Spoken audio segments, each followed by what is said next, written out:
샬롬, 말씀 읽어주는 김기웅 목사입니다. 오늘도 기대하는 마음과 사모하는 마음을 가지고 하나님의 말씀 함께 읽겠습니다. 시편 104편 19절부터 35절까지의 말씀입니다. 달은 계절의 진로를 기억하고 해는 낮을 지배합니다. 어두워져 밤이 되면 숲에 온갖 생물들이 나옵니다. 젊은 사자들이 먹잇감을 찾아 으르렁대며 하나님께 저녁거리를 구하다가 해가 뜨면 제굴로 물러가서 늘어지게 눕습니다. 그 사이 사람들은 일하러 가고 저녁까지 분주하게 몸을 움직입니다. 하나님, 참으로 멋진 세상입니다. 주님 곁에 두신 지혜로 그 모든 것을 만드시고 주님의 아름다운 것들로 땅을 가득 차게 하셨습니다. 오, 보소서, 깊고 넓은 바다에 정어리와 상어와 연어, 셀 수 없이 많은 물고기들이 헤엄쳐 다닙니다. 배들이 바다를 가르며 달리고 주께서 아끼시는 용 리오야단이 그 속에서 뛰어놉니다. 모든 생물이 제때 먹이 주기를 바라며 주님을 바라봅니다. 주께서 오시면 그들이 모여들고 주께서 손을 펴시면 그들이 받아 먹습니다. 그러다가 주께서 등을 돌리시면 그들은 금세 죽고 맙니다. 주님의 영을 거두시면 그들은 죽어 본래의 진흙 상태로 돌아갑니다. 주께서 영을 보내시면 그들의 생명이 활짝 피어납니다. 온 땅이 만개한 생명으로 가득해집니다. 하나님의 영광 영원히 이어지게 하소서. 친히 만드신 것 하나님의 기쁨 되소서. 주께서 땅을 한번 굽어보시니 지진이 일어나고 손가락으로 산을 가리키시니 화산이 분출한다. 오, 내 평생 하나님께 노래하리라. 나 사는 동안 나의 하나님을 찬양하리라. 오, 내 노래 주께서 기뻐하시기를.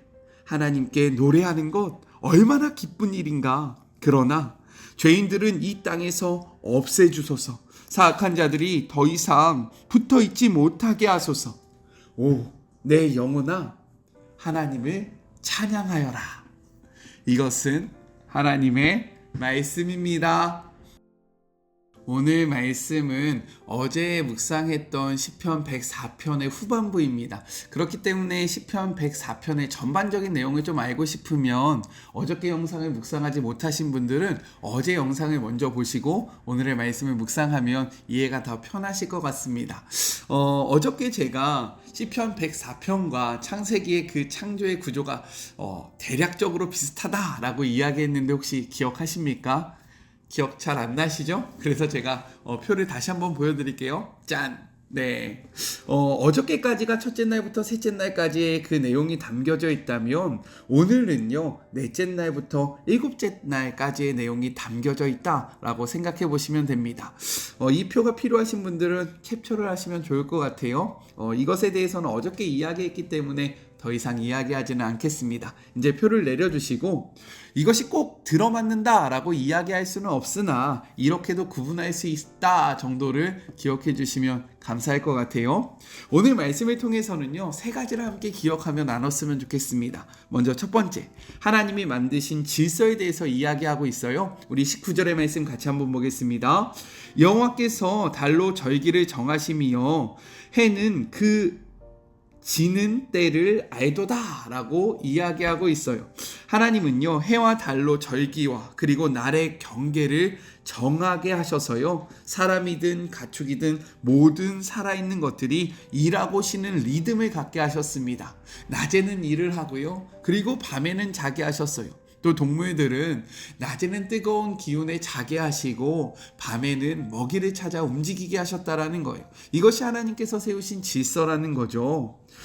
이 모두 한계를 가지고 태어난 생명체들이 그 생명을 가장 잘 만끽할 수 있도록 마련하신 질서이다 라고 이야기하고 있는 겁니다.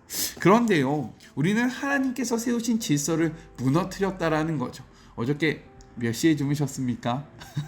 네, 사실 이거에 대해서 저도 자유롭지 못한데요. 또한 우리의 탐욕이 일과 심의 경계를 무너뜨렸다라는 거예요. 그렇기 때문에 더 많이 소유하면서도 만족을 모르게 되었고, 그리고 나의 만족을 위해서 타인의 쉼을 빼앗고 노동을 강요하는 세상이 만들어지고 있다라고 우리가 생각해 볼 수 있는 겁니다. 오늘 이 말씀 앞에 잠시 멈춰서서요, 하나님께서 만드신 질서를 회복하기를 주님의 이름으로 축복합니다. 특별히 우리의 욕심과 욕망으로 하나님의 질서를 넘지 않기를 소망해요. 하나님보다 앞서지 않는 우리 모두가 됩시다. 아셨죠? 둘째, 하나님의 손에 달린 생명에 대해서 이야기하고 있습니다. 24절의 말씀이에요. 여호와여, 주께서 하신 일이 어찌 그리 많은지요. 주께서 지혜로 그들을 다 지으셨으니 주께서 지으신 것들이 땅에 가득하나이다 라고 이야기합니다. 하나님은요, 땅과 바다를 만드시고 그 안에 크고 작은 동물들을 만들어주셨다라는 거예요. 우리를 두렵게 하는 리워야단, 즉 전설의 그런 동물들, 아주 큰 동물들, 메시지 성경에서는 이것을 용이라고 이야기했습니다. 이런 것들이, 이러한 혼돈의 세력 역시 하나님 앞에서는 아무것도 아니다 라고 이야기하고 있는 거예요. 26절, 그곳에는 배들이 다니며 주께서 지으신 리워야단이 그 속에서 노나이다. 왜 우리에겐 두려운 리워야단이지만 하나님에게는요, 하나의 창조물이라는 거죠. 그렇기 때문에 창조주 되신 하나님께 리워야단 역시 아무런 위협이 되지 않고 오히려 아주 귀여운 하나님의 그러한 애완 동물 같은 느낌일 수 있다라고 이야기하는 거죠. 이러한 생명은요, 스스로 살아가는 것이 아니라는 것이 중요한 거예요. 어떻게 살아간다라고 이야기합니까? 공급하시는 하나님을 의지하며 살아간다라고 이야기하고 있어요. 27절입니다. 이것들은 다 주께서 때를 따라 먹을 것을 주시기를 바라나이다. 이어서 28절, 29절도 같이 한번 볼까요? 주께서 주신즉 그들이 받으며 주께서 손을 펴신즉 그들이 좋은 것으로 만족하다가 29절, 주께서 낫을 숨기신즉 그들이 떨고 주께서 그들의 호흡을 거두신즉 그들이 죽어 먼지로 돌아가나이다 라고 이야기합니다. 이 모든 것들이요, 그들의 노력으로 이루어지는 것이 아니라 하나님의 보호하심과 하나님의 공급하심으로 이루어진다라는 거예요. 하나님의 보호하심이 떠나면 그들은 한순간에 아무것도 아닌 존재가 된다라고 이야기하는데, 이것이 바로 우리의 인생이라는 겁니다. 우리는요, 때로는 우리의 능력, 우리의 지혜로 살아간다라고 생각되어질 때가 있습니다. 내가 주인 돼서 살아가는 거 아니야? 내가 열심히 하니까 이렇게 살아가는 거 아니야? 그런데 진짜 그렇게 생각하십니까? 그렇지 않다라는 거예요. 내가 오늘 몸을 움직일 수 있는 것, 내가 나의 의지로 무엇인가를 할 수 있는 것, 이것이 나의 지혜와 나의 능력에 따른 것입니까? 아닌 거죠. 하나님의 전적인 보호하심과 그리고 하나님의 공급하심이 있을 때만 우리가 이러한 삶을 영위할 수 있다라는 겁니다. 그렇기에 그분의 보호하심과 그분의 공급하심이 없으면 우리는 아무것도 아니라는 존재를 깨닫고 이를 믿음으로 믿으셔야 되는 거예요. 어떻게 해야 되냐면 하나님을 더욱더 의지하는 삶을 살아가는 우리 모두가 되기를 간절히 소망합니다. 주님을 의지하는 삶을 살아간다는 것은 우리의 자존심을 내려놓는 것이 아닙니다. 우리의 삶을 가장 완벽하게 이끌어 나갈 수 있는 방법이 되는 거예요. 우리의 공급자 되시고 우리의 보호자 되시는 하나님을 놓치지 않는 그러한 하루하루가 됩시다. 아셨죠? 마지막 셋째, 하나님을 찬양하도록 지음받은 생명에 대해서 이야기하고 있습니다. 31절의 말씀입니다. 여호와의 영광이 영원히 계속할지며 여호와는 자신께서 행하시는 일들로 말미암아 즐거워하시리로다 라고 이야기합니다. 이렇게 하나님은요, 창조하신 것을 통해 영원히 영광을 받으시며 즐거워하신다라는 거죠. 그렇기 때문에 피조물인 우리가 해야 할 것은 무엇이냐면 영원토록 그분을 노래하며 찬양하고 영광을 돌리는 것입니다. 성경은요, 이것을 분명하게 이야기하고 있다는 거예요. 이사야 43장 21절의 말씀입니다. 이 백성은 내가 나를 위하여 지었나니 나를 찬송하게 하려 함이라 라고 이야기합니다. 다시 한번요, 이 말씀 너무 중요합니다. 혹시 외우실 수 있다면 외우셨으면 좋겠어요. 이 백성은 내가 나를 위하여 지었나니, 하나님이 우리를 창조하신 것은 하나님을 위해서 지으셨대요. 근데 그 이유가 무엇입니까? 나를 찬송하게 하려 함이니라. 아멘이십니까? 하나님을 찬송하게 하는 것, 그것이 우리의 삶의 목표고요. 하나님이 우리를 창조하신 이유와 목적이 된다라고 분명하게 이야기하고 있는 거죠. 그런데 어떻게 오늘도 하나님을 찬양하고 계십니까?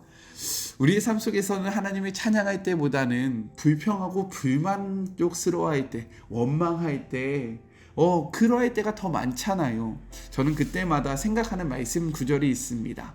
제 마음이 무너질 때마다, 제 마음이 불안할 때마다 제가 되새기는 그러한 말씀인데요. 시편 42편 5절의 말씀이에요. 같이 한번 읽어볼까요? 내 영혼아, 내가 어찌하여 낙심하며 어찌하여 내 속에서 불안해하는가? 너는 하나님께 소망을 두라. 그가 나타나 도우심으로 말미암아 내가 여전히 찬송하리로다. 우리의 마음이 불안하고 초조하여 하나님을 찬양하지 못할 때 우리의 소망을 하나님께 두면요, 하나님께서 나타나셔서 우리를 도우심으로 우리는 여전히 하나님을 찬양할 수 있다라는 거예요. 하나님은 우리에게 찬양받기 위해, 우리로 하여금 영광받기 위해 우리를 창조하셨습니다. 그 창조의 목적을 잊지 않으면서요, 우리의 삶 속에서 끊임없이 하나님을 찬양했으면 좋겠고, 우리의 찬양을 통해서 하나님 앞에 영광을 올리셨으면 좋겠어요. 마음이 무너질 때 시편 42편 5절의 말씀을 기억하시면서 우리의 소망을 여전히 하나님께 둠으로 말미암아 오늘도, 지금도, 그리고 앞으로도 하나님을 찬양하는 것을 쉬지 않는 우리 모두가 되었으면 좋겠습니다. 우리 같이 기도할까요? 하나님 감사합니다. 하나님은 우리를 너무나도 잘 아셔서 우리가 가장 잘 살 수 있는 질서를 만드셨습니다. 그런데 우리는 이기심과 우리의 욕심으로 하나님의 질서를 무너뜨렸고 그 모든 것들을 어그러뜨렸습니다. 하나님, 우리가 이 말씀 앞에서 하나님이 세우신 질서를 넘지 않도록 축복하여 주시고 함께하여 주시옵소서.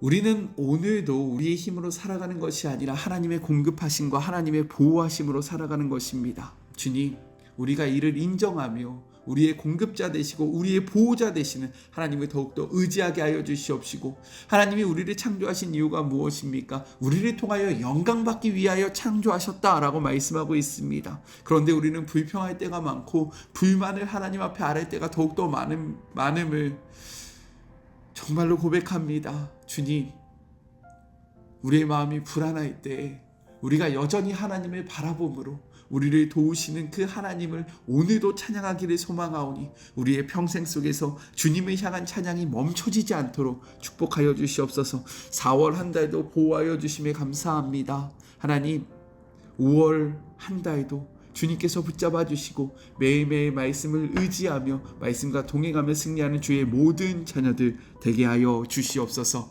이제는 우리 주 예수 그리스도의 은혜와 하나님의 그 크신 사랑하심과 성령님의 교통하심이 찬양받기에 합당하신 하나님을 바라보며 우리의 인생 속에서 즐거울 때나 기쁠 때나 슬플 때나 염려가 있을 때나 두려울 때나 언제나 하나님을 바라보며 찬양하기로 결단하고 다짐하며 우리의 힘으로 살아가는 것이 아니라 하나님의 보호하심과 하나님의 공급하심으로 살아간다는 것을 인정하고 더욱더 하나님을 의지하기로 다짐하는 우리 사랑하는 마리모 가족들 머리머리 위에와 이들의 가정과 이들의 기업 위에 그리고 이들의 자녀 위에 지금부터 영원히 함께 하시기를 간절히 축원하옵나이다. 아멘. 4월 한 달도 말씀과 동행하시면서 행복하셨죠? 4월 한 달 마지막 날 잘 마무리하시고요. 5월에는 우리가 내일부터는 사도행전의 말씀을 함께 묵상할 텐데 기대하셨으면 좋겠습니다. 사도행전을 통해서 주실 은혜를 사모하면서 5월 한 달도 하나님의 말씀과 동행하는 우리 모두가 되어요. 저는요 또 내일 만나도록 할게요. 사랑하고 주님의 이름으로 축복하면서 오늘 하루도 힘내세요. 우리 내일 만나요. 안녕. 오늘도 수고하셨습니다. 그리고 어저께 기도해 주셔서 잘 다녀왔습니다. 오늘은요 제가 구루터기에 가서 설교하는 날이거든요. 구루터기는 지역 아동센터를 이야기합니다. 은혜로운 시간 될 수 있도록 우리 사랑하는 다음 세대들에게 하나님의 말씀 바르게 전할 수 있도록 함께 기도해 주시면 너무나도 감사하겠습니다. 네, 오늘도 수고하셨어요. 안녕.